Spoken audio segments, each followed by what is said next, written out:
আসসালামু আলাইকুম ওয়া রাহমাতুল্লাহ।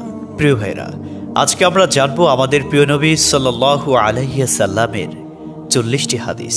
চলুন তাহলে জেনে নেওয়া যাক।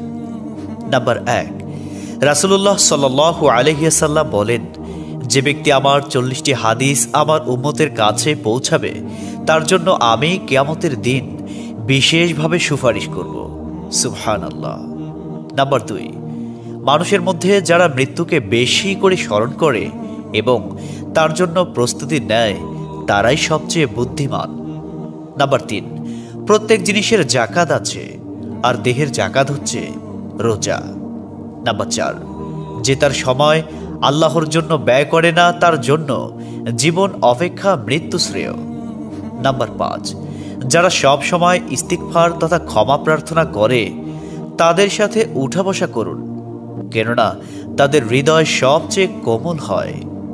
নাম্বার 6, তুমি যত সিজদা দিবে আল্লাহ তত গুণা তোমার মাফ করে দিবেন। সুবহানাল্লাহ। নাম্বার 7, সূরা ফাতিহা প্রায় 1000 রোগের ওষুধ। নাম্বার 8, হাতের তালুতে জ্বলন্ত আগুনের কয়লা রাখলে যেমন কষ্ট হবে তার চেয়ে বেশি কষ্ট হবে শেষ জামানায় ঈমান রাখতে। নাম্বার 9, রোজাদারদের জন্য প্রতিদিন জান্নাতকে সুসজ্জিত করা হয়। সুবহানাল্লাহ। নাম্বার 10, রাসূল সাল্লাল্লাহু আলাইহি ওয়াসাল্লাম বলেছেন, কিয়ামতের দিন সব নবীর চেয়ে আমার উম্মতের সংখ্যা বেশি হবে এবং আমি সর্বপ্রথম জান্নাতের দরজা খুলব। সহিহ মুসলিম, হাদিস নম্বর 196। 11, যে ব্যক্তি রোজা রাখা অবস্থায় মারা যাবে আল্লাহ তাকে কিয়ামত পর্যন্ত সকল রোজার সওয়াব দান করবেন। সুবহানাল্লাহ। নাম্বার 12, যে ব্যক্তি ফজরের নামাজ আদায় করল সে আল্লাহর হিফাজতে চলে গেল। নাম্বার 13, রাসূলুল্লাহ সাল্লাল্লাহু আলাইহি ওয়াসাল্লাম বলেছেন, রোজা ও কোরআন কিয়ামতের দিন মানুষের জন্য সুপারিশ করবে। মুসনাদে আহমদ, হাদিস নম্বর 6626। 14, নবীজি বলেছেন, রোজাদারদের জন্য সবচেয়ে বড় খুশির সংবাদ হলো হাসরের মাঠে আল্লাহ সবার আগে রোজাদারদের সাথে সাক্ষাৎ করবেন। সুবহানাল্লাহি ওয়া বিহামদিহি। 15, যখন রমজান আসে তখন জান্নাতের দরজাসমূহ খুলে দেওয়া হয়। 16, রাসূলুল্লাহ সাল্লাল্লাহু আলাইহি ওয়াসাল্লাম বলেন, যখন কোনো বান্দা আল্লাহর দিকে দুটি হাত উঠায় তখন তিনি তা ব্যর্থ বা শূন্যভাবে ফিরিয়ে দেন না। তিরমিজি, হাদিস নম্বর 502। 17, হযরত মুহাম্মদ সাল্লাল্লাহু আলাইহি ওয়াসাল্লাম বলেছেন, একটি খেজুরের অর্ধেক হলেও দান করে জাহান্নামের শাস্তি হতে নিজেকে হেফাজত করো। সহিহ বুখারী, হাদিস নম্বর 6023। প্রিয় ভাইরা, নাম্বার 18, যদি ভালো হতে চাও তবে সর্বপ্রথম মিথ্যা বলা ছেড়ে দাও। 19, তুমি যখন রাস্তা দিয়ে যাও তখন আল্লাহর নামে জিকির করো, কারণ হাসরের দিন ওই রাস্তা তোমার নামে সাক্ষ্য দিবে। 20, তোমরা সব সময় উজু করো, কারণ কিয়ামতের দিন যারা উজুকারী তাদের হাত পা উজ্জ্বল থাকবে। সুবহানাল্লাহি ওয়া বিহামদিহি। 21, যার দুঃখ বেশি তার প্রতি আল্লাহর রহমতও বেশি। 22, যখনই নামাজে দাঁড়াবেন জীবনের শেষ নামাজ মনে করবেন।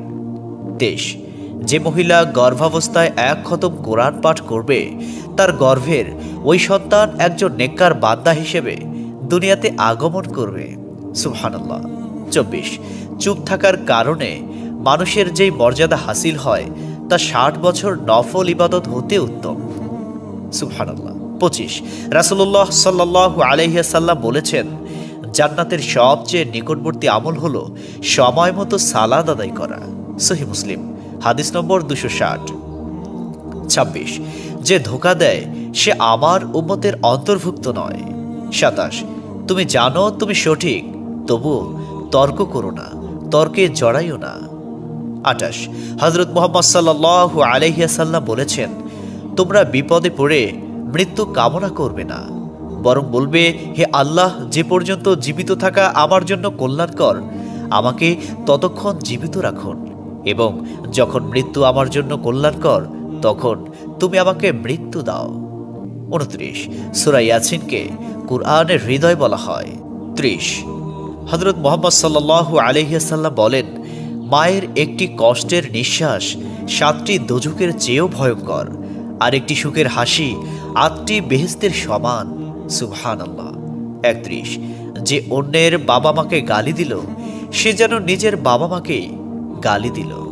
32, রাসূলুল্লাহ সাল্লাল্লাহু আলাইহি ওয়াসাল্লাম বলেছেন, আমি যা জানি তোমরা যদি তা জানতে পারতে তবে নিশ্চয় খুব কম হাসতে এবং খুব বেশি পরিমাণে কাঁদতে।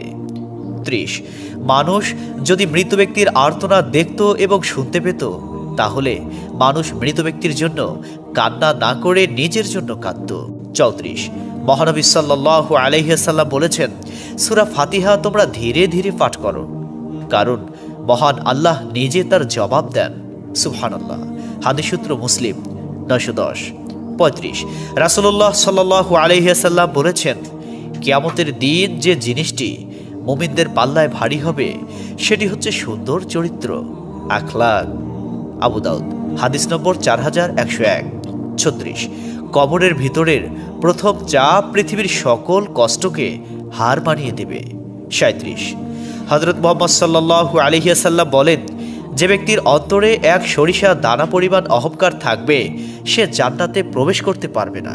সহিহ মুসলিম হাদিস নম্বর 91।